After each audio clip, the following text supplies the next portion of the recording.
They never imagined that the last words between them would become a haunting echo carried across oceans.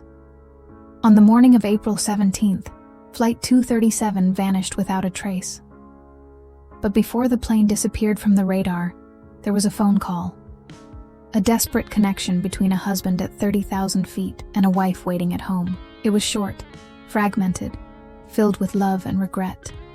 And then, silence. In the hours that followed, the world turned its eyes to the mystery. Headlines screamed, families gathered in waiting rooms, and Emily Carter, clinging to her phone as if it were the last thread tying her to her husband, replayed his voice again and again, searching for meaning in the static. This is not just the story of a missing plane. It is the story of a woman who refused to accept the official version. A story of secrets hidden in plain sight, of love tested against fear, and of a truth so shocking that it would rewrite everything she thought she knew about her life and about the man she loved. And it all began with that ordinary morning. The morning began with the ordinary sounds of life in Queens. A coffee maker hissing, the muffled voice of a radio giving traffic updates, and the distant hum of the city rising awake. Emily Carter moved quietly through the kitchen, barefoot on the cold linoleum, preparing breakfast while the first pale light crept between the blinds. The smell of toast filled the apartment, wrapping it in a sense of fragile normalcy. Daniel appeared from the hallway, his tie hanging loose around his neck, a carry-on bag already waiting near the door. He looked like any man heading to the airport for a business trip, yet there was something in the air, a heaviness that neither of them acknowledged. Emily handed him his coffee without a word. He smiled faintly, grateful, but his eyes drifted too often toward the phone buzzing on the counter. Twice he silenced it without looking, turning the screen face down. They exchanged a few words about the flight. Gate B24, departure at 9, Los Angeles by noon. He promised to be back Friday. Their conversation, light on the surface, carried a weight beneath. Each sentence seemed shorter than it should have been, each pause longer. From the bedroom, the sound of drawers opening announced their daughter. Sophie emerged with her backpack already strapped on, her braid uneven, socks mismatched. She asked if her father was leaving, and he scooped her into his arms, telling her it would only be for a few days. She asked for the ocean as a gift, and he promised at least a seashell, something small enough to carry yet magical enough to sound like waves. Emily watched them quietly, noting the way Daniel held on a second longer than usual, the way his smile faltered when Sophie mentioned palm trees. He was distracted, his thoughts elsewhere, but he tried to mask it with small jokes and promises. The phone buzzed again. He ignored it. Breakfast lingered unfinished. Half a slice of toast went cold on his plate, while Sophie insisted on her favorite blue bowl for cereal. Emily moved through the motions, spreading jam, pouring milk, listening to the background noise of the morning news. A muted TV scrolled headlines about storms in the Midwest, routine turbulence warnings, nothing unusual. She let the word routine echo in her mind, as if it could reassure her. Soon, the car arrived outside.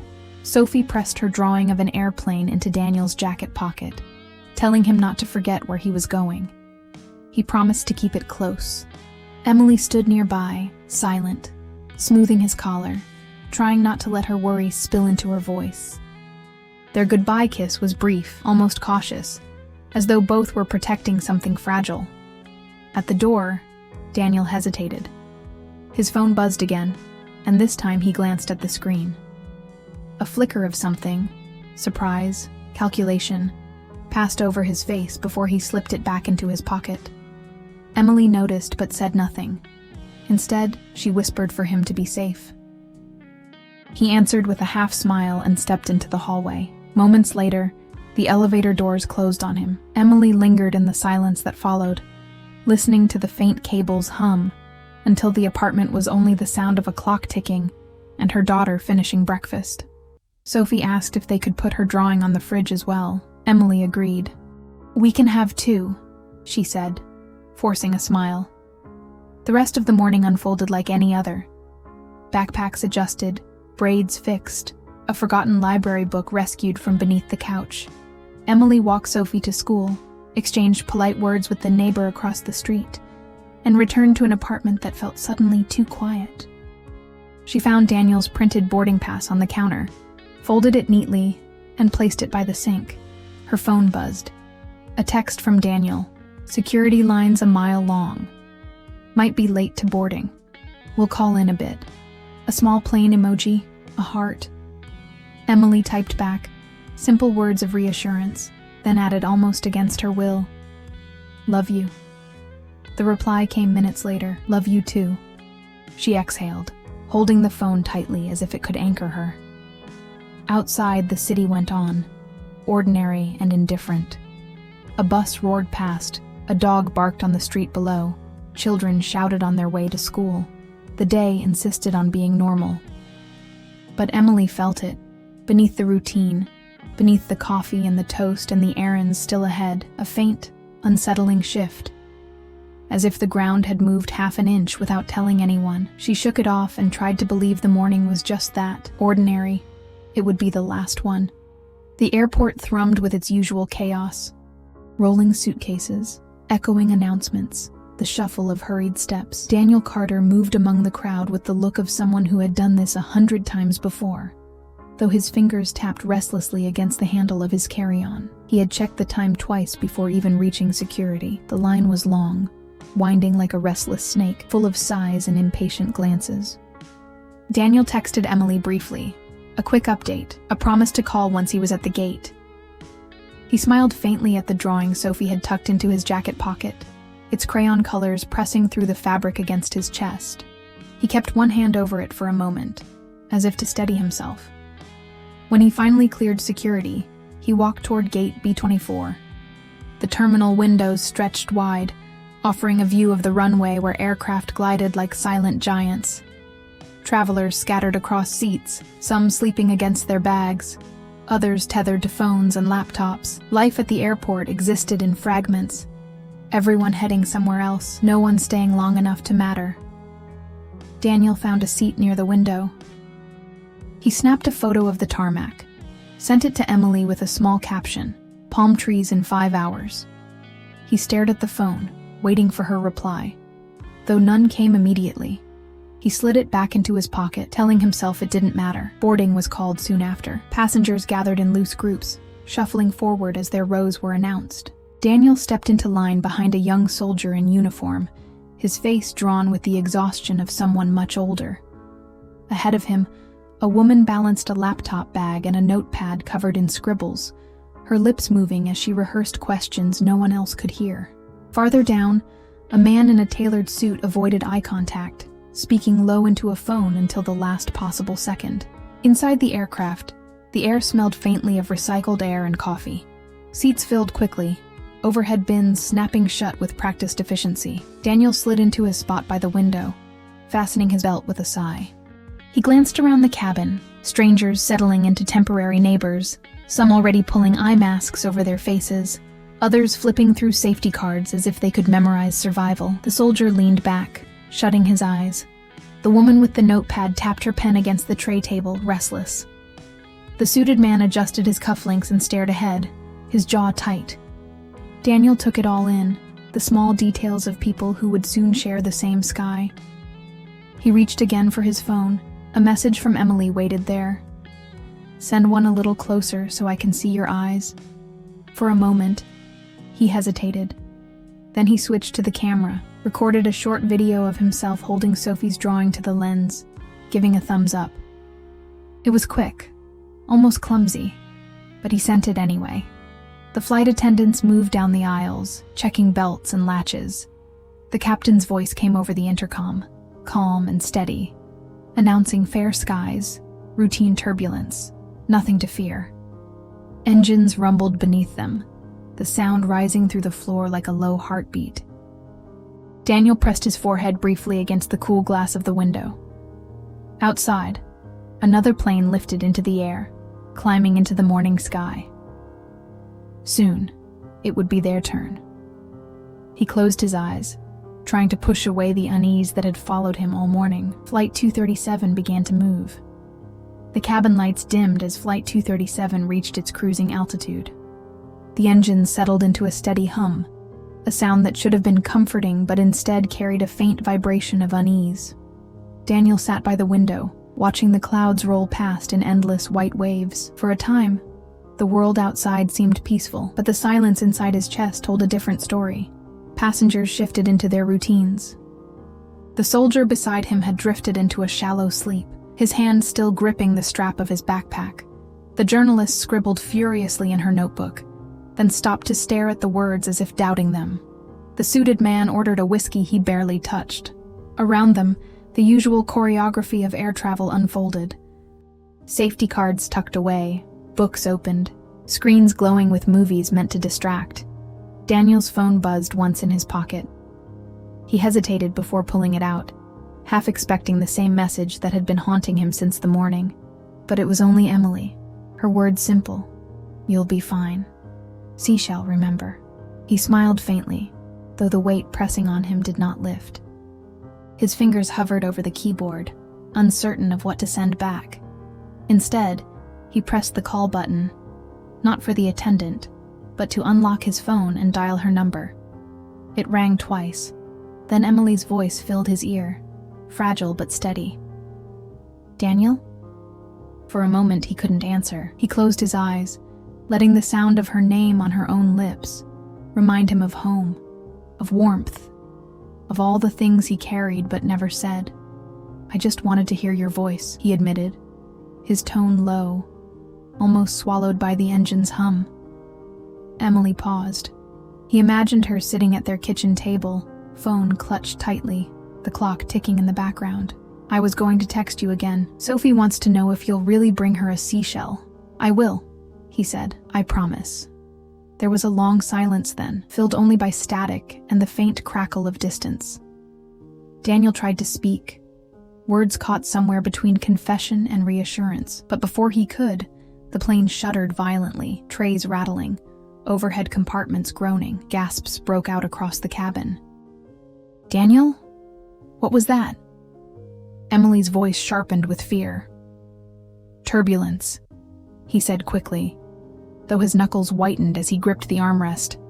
The captain's voice came over the intercom, calm but clipped, urging passengers to remain seated. Another jolt shook the plane, stronger this time. The call wavered with interference. Emily's voice flickered in and out. "Just come back safe.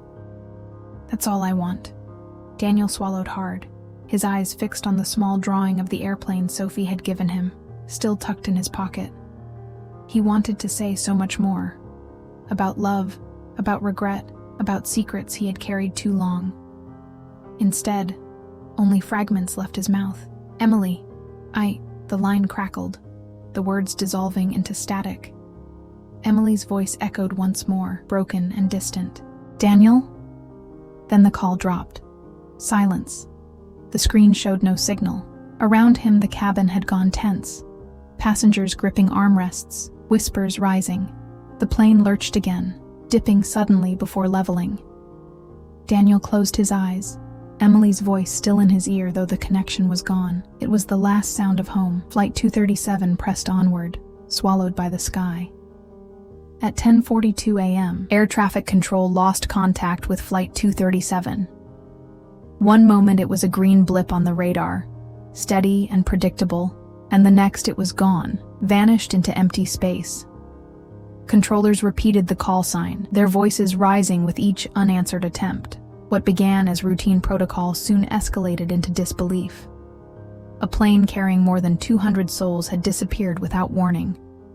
In Queens, Emily sat at the kitchen table, phone clutched in her hand. The call had ended abruptly, leaving her with nothing but the hollow sound of silence.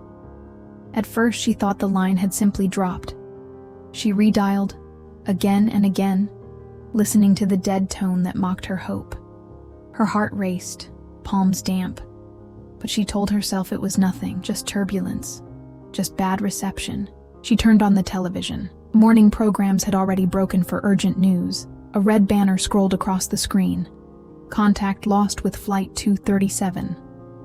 Anchors spoke in measured tones, balancing speculation with caution, but the words bled through, uncertain, missing, emergency. Emily pressed the volume higher, as though clarity could be found in repetition. But the more they spoke, the less it made sense.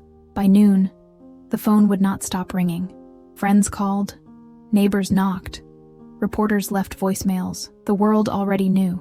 Emily ignored most of it. She kept her eyes on the small screen, waiting for an update that would undo everything, that would tell her Daniel's flight had been rerouted, that this was all a mistake. Sophie returned from school and found her mother still seated at the table, eyes glazed, the news flickering across her face. Emily pulled her daughter close without explanation, whispering only that Daddy's plane had run into trouble. The child nodded, too young to understand the gravity, but old enough to feel the fear.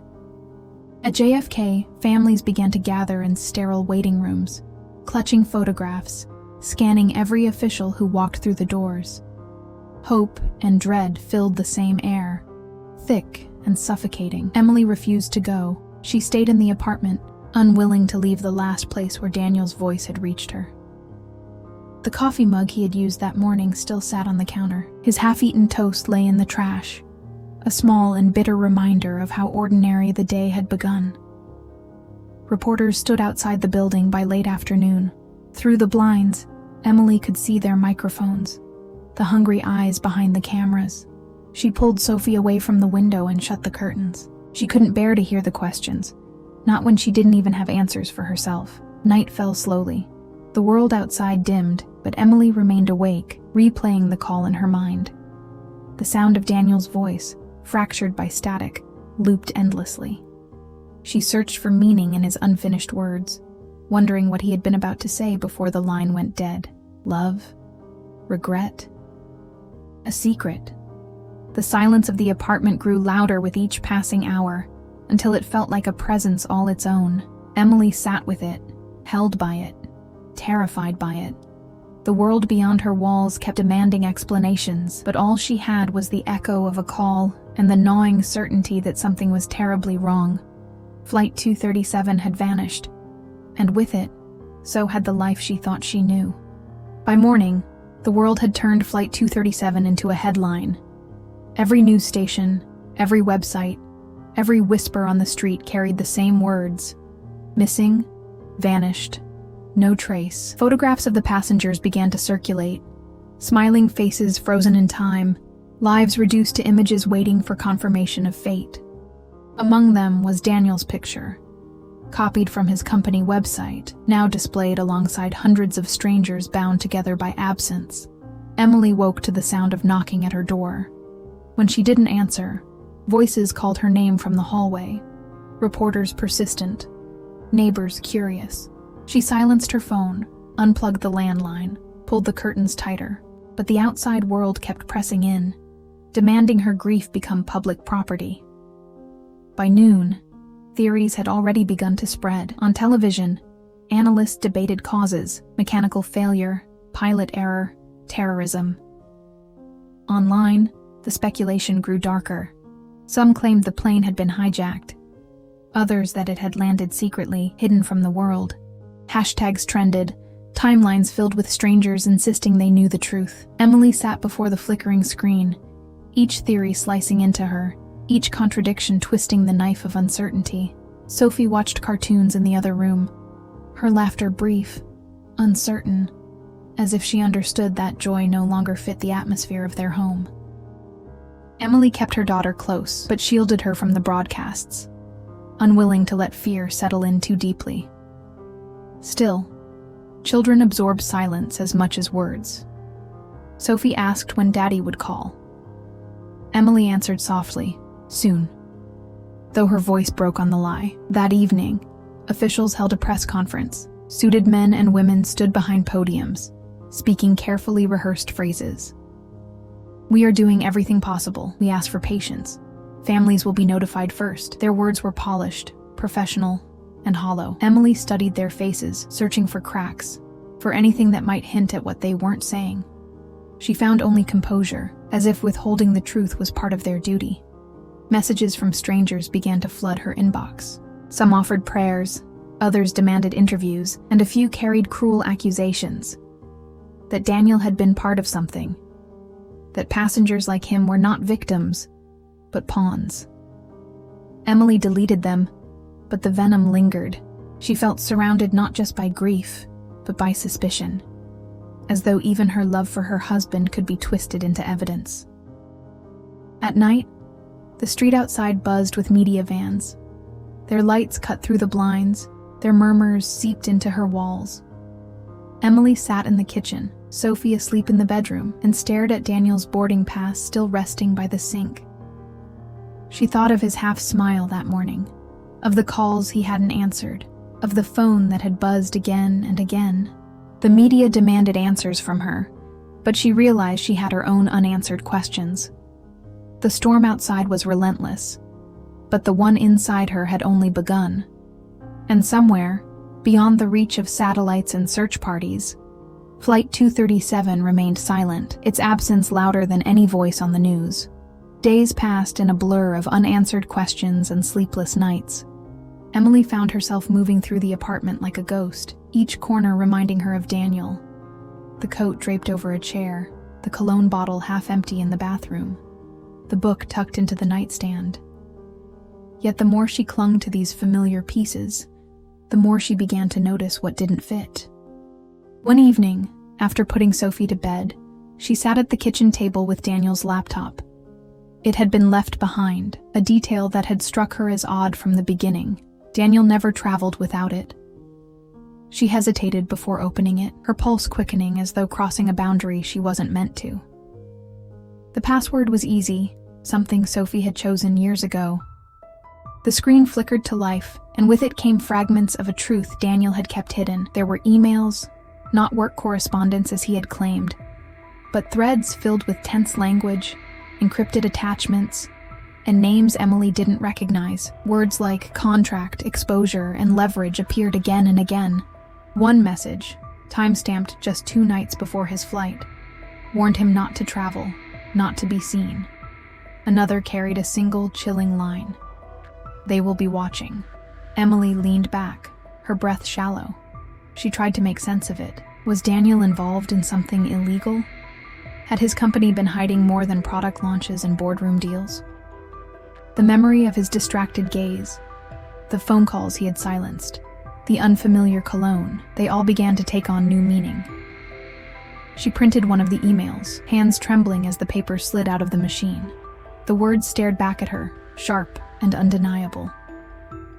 For the first time since the disappearance, her grief was pierced by something else: suspicion. The next morning, she tucked the paper into her coat pocket and walked Sophie to school. On the way back, she noticed a man across the street, leaning against a car, watching her. When their eyes met, he turned away casually, lighting a cigarette, but the unease lingered. Emily felt the weight of unseen eyes, the echo of that email whispering in her head. They will be watching. Back in the apartment, she locked the door and sat at the table, the laptop open before her.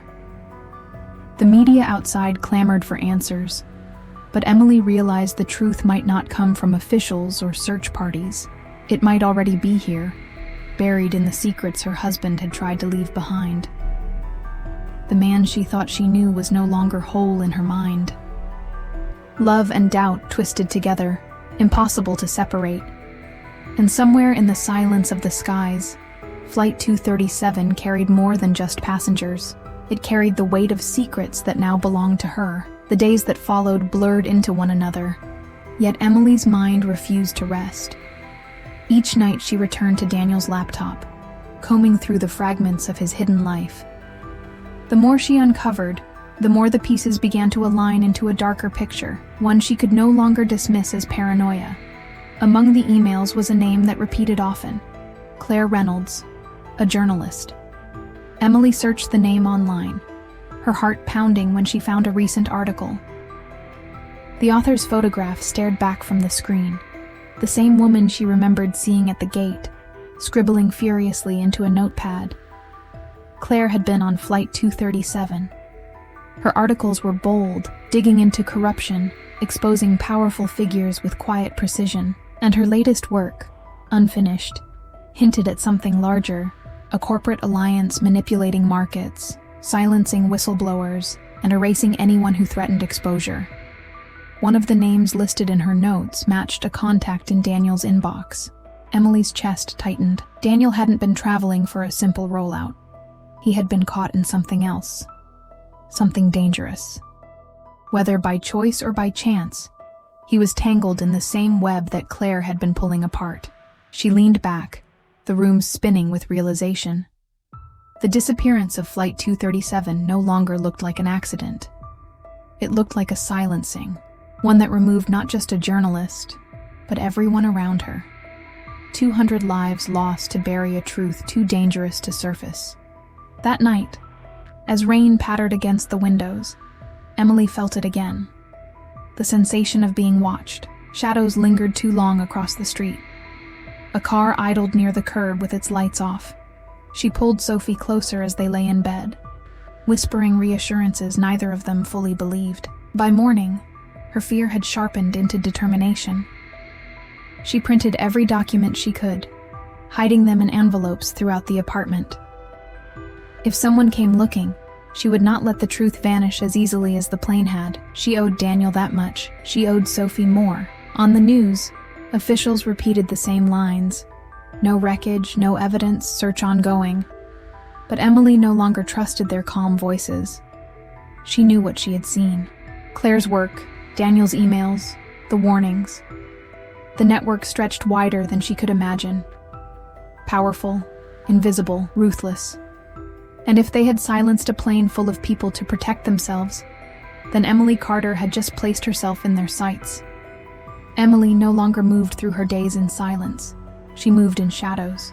Each errand, each walk to Sophie's school, carried the weight of unseen eyes. Cars she didn't recognize lingered at the corner. A man with a gray cap appeared twice in different places, his gaze sliding away when she noticed. Even the phone calls that came at night, where no one spoke, pressed the air tighter around her. At first she tried to dismiss it as her imagination, the natural result of exhaustion and grief. But then the warnings became real. One morning she found an envelope under her door. Inside was a single sheet of paper with only 4 words. Stop asking. Let go. Her hands trembled as she folded it back, hiding it before Sophie could see. The pressure closed in on her from every direction. Reporters still gathered outside, eager for a quote, a picture, a tear to feed their headlines. Officials delivered no answers, repeating the same hollow promises. And now, strangers moved around her like ghosts, reminding her that the truth she carried was not hers to keep. Emily's nights became restless vigils. She would pace the apartment, the faint glow of Daniel's laptop the only light, reading Claire Reynolds' unfinished notes over and over. The journalist had been onto something vast, a network so deeply rooted in politics and finance that exposing it meant risking everything. Daniel had known. He had been close enough to get pulled inside. Perhaps he had tried to shield Emily and Sophie by saying nothing. Perhaps he had underestimated how far the network would go. Fear seeped into ordinary life. Sophie asked why the curtains always stayed closed now, why her mother checked the locks twice before bed. Emily forced smiles, hiding the dread that grew sharper each day. But in the quiet, when Sophie slept, she felt the truth pressing down. They were not safe. One evening, as she carried groceries up the stairwell, footsteps echoed behind her, deliberate and slow. She turned sharply, catching a glimpse of a figure before it vanished around the corner. Her pulse thundered. She locked the apartment door behind her and pressed her back against it, listening. Nothing but the hum of the refrigerator and the distant buzz of city life. And yet she knew. Someone had followed her. She considered going to the police, but the thought twisted into futility. How could she trust anyone when the same system might already be compromised? Claire had trusted no one. Daniel had trusted no one, and both were gone. The silence of the missing plane had now spilled into Emily's own world. Not an absence of sound, but the heavy presence of threat. Fear was no longer a passing shadow. It had become her constant companion, sitting with her at every meal, following her down every street, whispering that the closer she came to the truth, the closer she came to vanishing too. The search had stretched into weeks. each day carrying the same empty refrain. No wreckage, no survivors, no answers. But then, one morning, the headlines changed. Off the coast of Florida, fishermen reported debris floating in the water. Within hours, recovery ships swarmed the site. Photographs leaked online before officials could control the narrative. Jagged metal, scorched seats, luggage bobbing like lifeless buoys. Emily stared at the images on her screen, her chest tight with both dread and hope. For the first time since the call, Flight 237 was no longer just a mystery. It was real, physical, broken. The discovery should have brought closure, but instead, it reopened wounds. If wreckage had surfaced, then there was proof. Proof of what, though, remained unclear. The news reported inconsistencies. Some of the debris looked older, weathered beyond the weeks that had passed. A recovered seat cushion bore serial numbers that didn't match the airline's records. Analysts appeared on every channel, some calling it confirmation of a crash, others insisting it was planted evidence. The media storm that had begun with speculation now boiled with conspiracy.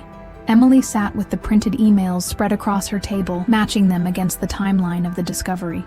One note from Claire Reynolds' files surfaced in her memory. Evidence is always hidden in plain sight. If it washes ashore, it's because someone allowed it to. The words chilled her. Had the wreckage been found or released? Then came a whisper that pierced the chaos. A rescue vessel reported traces of heat near the site, as if something had burned more recently. Divers spoke anonymously of signs suggesting parts of the plane had been submerged deliberately, weighted down and broken apart. And among their unconfirmed reports was the most shocking: a survival raft, slashed and half sunk, with markings that indicated it had been used. The possibility of survivors ignited both hope and terror in Emily. If Daniel had lived, where was he now? And if someone had survived, then someone had also ensured they would not be found. That night, Emily pressed her palm against Sophie's back as the child slept. Feeling the steady rhythm of her breathing, she whispered into the dark, a promise meant as much for herself as for her daughter. "I will find out." The world wanted to declare Flight 237 a tragedy, an accident sealed by the sea, but Emily now believed otherwise. The wreckage was not an end.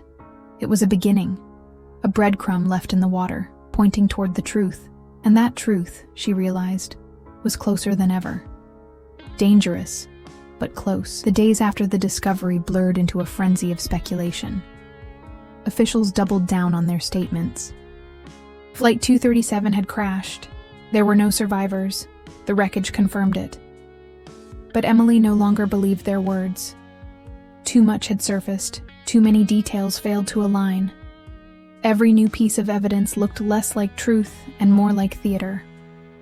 She returned to Daniel's laptop, combing through Claire Reynolds' unfinished notes again.